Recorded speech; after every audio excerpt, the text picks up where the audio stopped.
Hey there, future homeowners. Welcome back to the Mortgage Moms. Today, we're diving into something super important: what really happens when you apply for a mortgage. It's one of the biggest steps in your home buying journey, and we want to make sure you're totally prepared for it. Today on Mortgage Moms, what really happens when you apply for a mortgage? Okay, first things first. When you apply for a mortgage, there is a process and it starts with getting pre-approved.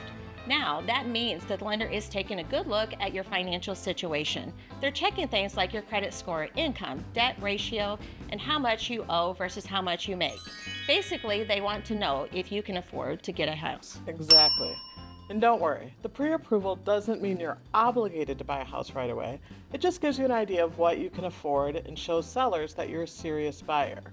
And trust us, getting a pre-approved before you start house hunting saves you from falling in love with a home that's way out of your budget. This step should only take a day or two. This is when things get a little bit more paperwork heavy. You'll need to submit things like tax returns, pay stubs, bank statements, and a few documents.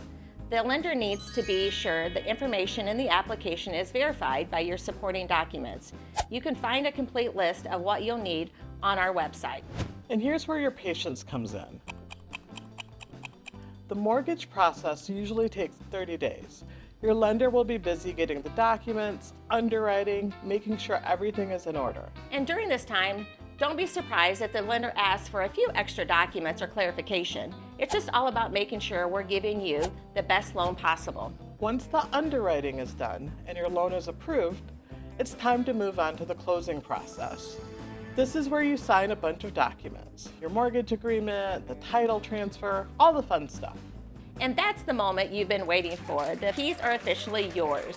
But before you get to the point, don't forget about closing costs. You'll need to have money set aside for inspections, appraisal fees, and final loan costs. These usually range from 2 to 5% of your loan amount. But don't worry, once you've got your keys, it's all worth it.